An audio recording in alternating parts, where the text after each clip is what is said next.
Okay, we're live. Here you see me. I'm George Chernowski. You've seen my name, you've seen my comments on your essays.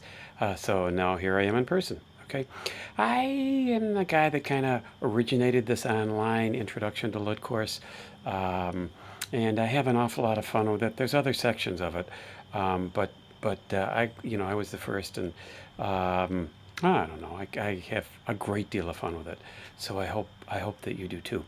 Um, I have to tell you right away, that your first set of essays was very good. I was extremely pleased, and your comments were wonderful. On your comments, what was really cool was you weren't afraid to say, I don't really agree with what you said.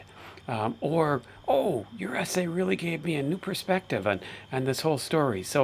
Um, so that's really cool. You allowed yourself to get into the stories.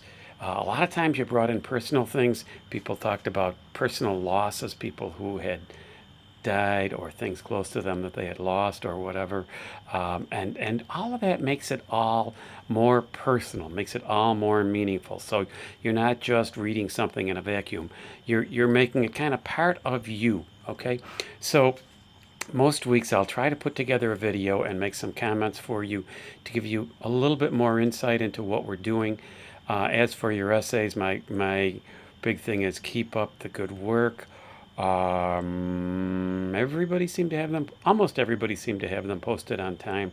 Somebody's popped up yesterday. I didn't read it yet because, I was working on writing your lesson yesterday, Monday, and I put some of that on, but I just had a whole lot going on yesterday, and so maybe tonight I'll go to read that one that popped up yesterday. But it was due on Saturday, and I think that it's only fair to the rest of you who gave things on time that when somebody is decidedly late like that, it should affect their grades. Eventually, by the way, I'll get grades to you so that so that you know what you're doing. But I'll wait until you get a few essays in. Suffice it to say, the grades were quite good on these essays. There were a few people where I said you told too much of the story. You can assume then that your grade will get better, but nobody got bad grades on this. The lowest grade anybody got was a C or C plus, but most of the grades were in the between A and B area. There were even a couple of A pluses. So, in general, you did very, very, very well on it. Okay, so keep up the good work. You get the idea. And again, with your comments, I was very pleased with how timely you were on your comments. Sunday we had to drive to Utica because a good friend lost his dad, and I couldn't go to the funeral today.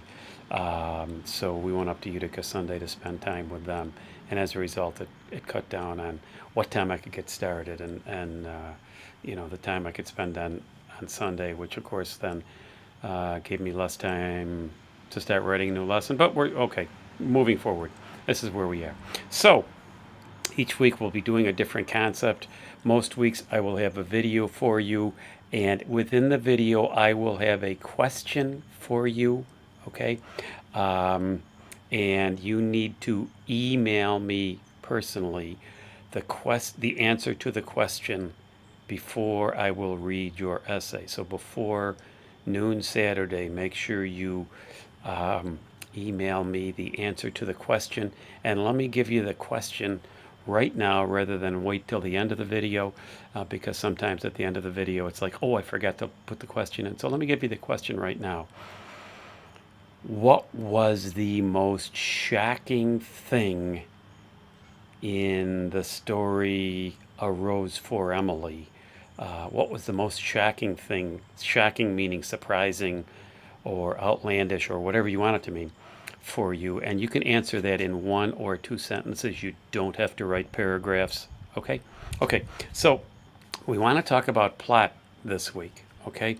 And plot is not all that simple. It is simple, but it's not simple. Okay? So as I said in the notes, a plot is a series of interrelated actions. Obviously, they have to be interrelated, or they wouldn't mean anything. Now, the storytelling is is in a sequence, but the sequence to the plot is not necessarily a straight line sequence. You can have things happening in different order in the story to help make clear what the plot is all about. Okay, so plot is fundamental to the narration. Plot is linked to characters. Plot reflects the characters. How can I actually define the word plot? It's the imitation of the accident. I'm sorry, of the action and the arrangement of the incidents. Okay, that's what plot is, the imitation of the action and the arrangement of the incidents. So plot has to be a whole. It has to come full circle. It has to fit together, or the plot doesn't work. Plot has to have a beginning, and I explain that in the notes. It has to have a middle, and I explain that in the notes. It has to have an end, and I explain that in the notes. Okay, so make sure that you read the notes carefully so you know what the beginning, middle, and end of a plot should be. But a plot has to have unity. It has to be focused around one thing. Okay, and see you later. Thanks, hon. My wife is just going shopping, so and she didn't want to disrupt the video, so that's okay. That's kind of cool. I'm sitting under the gazebo in the back of my house. I thought, let me do a video outside, because who knows how many opportunities we'll have. Anyway, so a plot has to have unity. Okay, a plot has to revolve around kind of a single thing. It can have a lot of parts to it, but it really does revolve around a single thing. And a plot has to have a conflict to set it in motion. So in A Rose for Emily, there are a number of conflicts, but one of the major conflicts in A Rose for Emily is the conflict between the Old South and the New South. Miss Emily is representative of the Old South, the times when everything was polite and nice and fancy, and women were treated as women should be treated. Women were put on a pedestal as women should be put on a pedestal. And that's the world that Emily comes from, where women were revered, and the world was pretty ordered and such. And Southern society was really very ordered. Okay, it was almost a caste society. That's overstating it. But there were the upper class people and the middle class people and the lower class people, and they interrelated some, but not a whole lot. Emily comes from a family that initially had some money and was politically important. By the time we get to know her, that's in the past, but she hasn't given that up because she represents the Old South. Okay, this story is post-Civil War. The Old South has ended. In conflict with that Old South that Emily represents is the New South, where there's a lot of energy, where there is the move toward industrialization, where life is not so slow all the time. And so we have the conflict between the Old South and the New South. You'll see that in the description of the house where Emily lived and what had happened to the area around where Emily lived. It had all changed. It wasn't the same anymore. Okay, it was very different. Emily now lives in an area that's turning into an industrial area, but she's not about to give it up. She's not about to leave.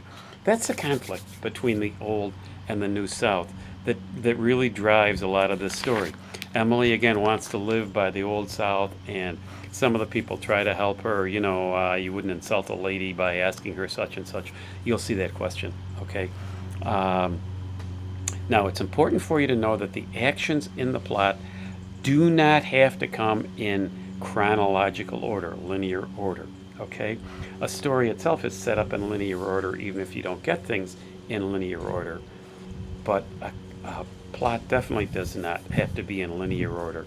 And in this story, you'll see that it's not. In fact, we really start at the end and then come back through some things, and we kind of bounce around time-wise until we work our way back to the end, so that the end that we see in the beginning makes sense at the end, okay?